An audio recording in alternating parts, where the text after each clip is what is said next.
Good evening everyone, स्वागत है आप सभी लोगों का आपके अपने परिवार परीक्षा प्लस में। मैं सर्वेश त्रिपाठी आप सभी लोगों का एक बार फिर से स्वागत करता हूं रैपिड सीरीज की एक और श्रृंखला में। ये जो रैपिड सीरीज है आपकी, आज की रैपिड सीरीज आपकी जो है वो यूडीएचआर पर बेस्ड है।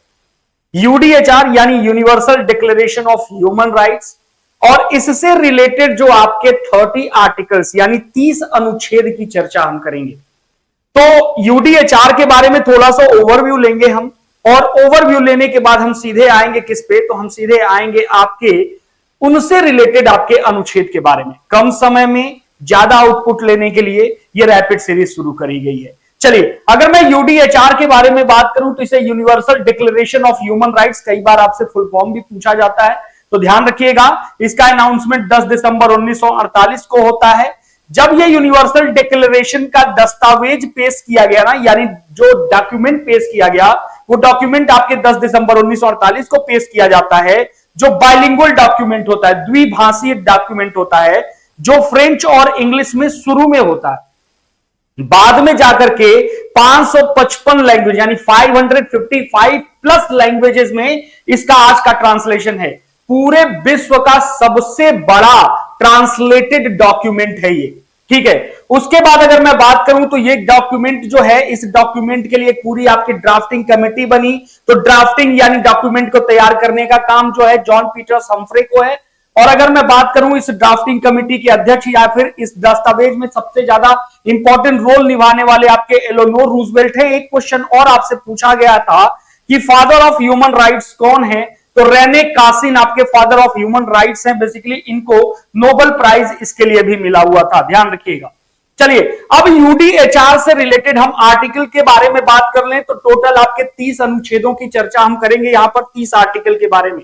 आर्टिकल 1 जो है वो बॉर्न फ्री एंड इक्वल, यानी अगर मैं बात करूं कोई भी मानव है तो वो फ्री और इक्वल, समान, इसकी बात करता है। आर्टिकल 2 जो है वो फ्रीडम फ्रॉम डिस्क्रिमिनेशन यानी भेदभाव की बात करता है, भेदभाव से स्वतंत्रता।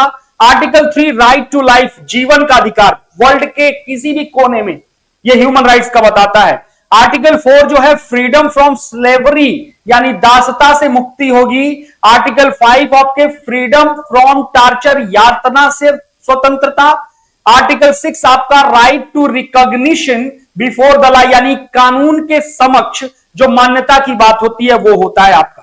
इसी तरीके से आपके आर्टिकल 7 जो है वो right to equality before law यानी कानून के समक्ष कोई भी सिटीजन हो, कोई भी ह्यूमन हो, सब समान होंगे। आर्टिकल 8 जो होता है यानी आर्टिकल 8 राइट टू रेमेडी यानी एक मनुष्य होने के नाते संसार के किसी भी कोने में उपचार का अधिकार, ठीक है। राइट टू आर्टिकल 9 के बारे में बात करूं तो फ्रीडम फ्रॉम आर्बिट्रेरी डिटेंशन यानी अगर कोई मनमाने ढंग से कोई किसी का क्या करे, हिरासत में ले, उससे फ्रीडम है।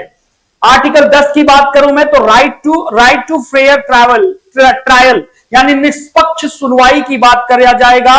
और अगर मैं बात करूं आर्टिकल 11 के बारे में तो presumption of innocence and international crime यानी निर्दोषता, ठीक है, की धारणा और अंतरराष्ट्रीय अपराध की बात होती है इसमें, ठीक है। आर्टिकल 12 की मैं बात करूं तो निजता का अधिकार, ह्यूमन राइट्स हो, आप ह्यूमन हो तो ह्यूमन के लिए आपको मिलने वाला जो राइट टू प्राइवेसी, आर्टिकल 12, ठीक है। आगे अगर मैं बात करूं आपसे तो आर्टिकल 13 होता है फ्रीडम ऑफ मूवमेंट यानी आवागमन के लिए आपका फ्रीडम, मनुष्य के नाते, ठीक है।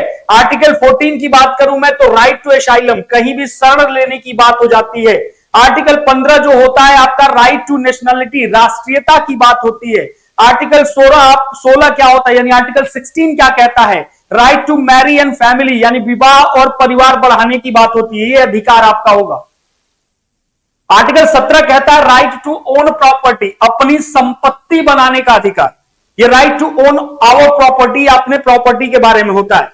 आर्टिकल जो 18 होता है freedom of thought and religion यानी धर्म और विश्वास की बात करेगा, ठीक है। इसी तरीके से अगर मैं बात करूं यूडीएचआर के आर्टिकल में, आर्टिकल जो 19 होता है वो फ्रीडम ऑफ ओपिनियन और एक्सप्रेशन मतलब आपका एक्सप्रेशन रखने का अधिकार, रखने की स्वतंत्रता या फिर अपनी राय देने की स्वतंत्रता, ठीक है। आर्टिकल 20 होता है freedom of assembly and association, यानी कहीं भी आप एकत्र हो सकते हो, सभा बना सकते हो, ग्रुप बना सकते हो, इसकी जो आपकी फ्रीडम होती है वो आर्टिकल 20 में है। Article 21 right to participate in democracy, यानी प्रजातंत्र में पार्टिसिपेट करने की बात, यानी भाग लेने की बात हो जाएगी। Article 22 right to social security, यानी सामाजिक सुरक्षा, राइट टू सोशल सिक्योरिटी हो जाएगी। आर्टिकल 23 राइट टू वर्क, यानी काम करने का, मनुष्य के नाते संसार के किसी भी कोने में राइट टू वर्क, यानी क्या हो जाएगा आपका कार्य करने का अधिकार। आर्टिकल 24 कहता है right to rest and leisure, यानी आराम और अवकाश की बात करेगा। इसी तरीके से आपके आर्टिकल 25 की मैं बात करूं तो right to adequate standard of living, यानी पर्याप्त जीवन स्तर की बात करेगा, पर्याप्त जीवन स्तर का अधिकार होगा। आर्टिकल 26 क्या कहता है?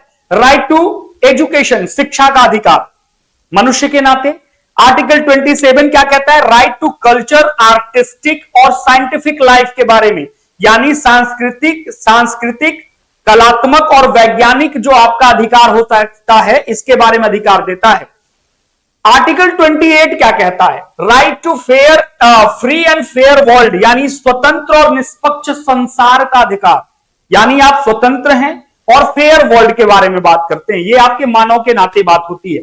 ठीक है। आर्टिकल 29 क्या होता है? Duties to the common community, यानी समुदाय के प्रति जो आपका ड्यूटी होगा, कर्तव्य होगा, रिस्पॉन्सिबिलिटी होगी।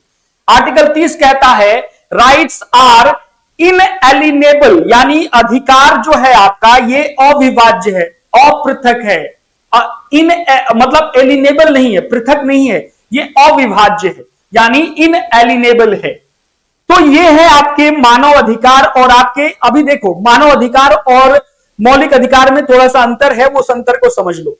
मौलिक अधिकार जो होता है आपके देश के नागरिक होने के नाते मिलने वाला जो अधिकार होता है वो आपका मौलिक अधिकार होता है।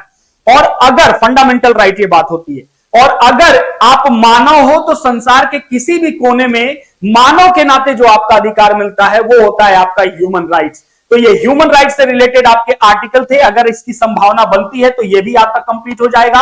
अगली वीडियो में मानव अधिकार से के सेक्शन और चैप्टर की हम बात कर लेंगे। सेक्शन और चैप्टर में क्या क्या चीजें होती, उन सारे पॉइंट्स को हम डिस्कस कर लेंगे। चलिए मिलते हैं आप लोगों से नेक्स्ट क्लास में, तब तक के लिए नमस्ते, जय हिंद, थैंक यू।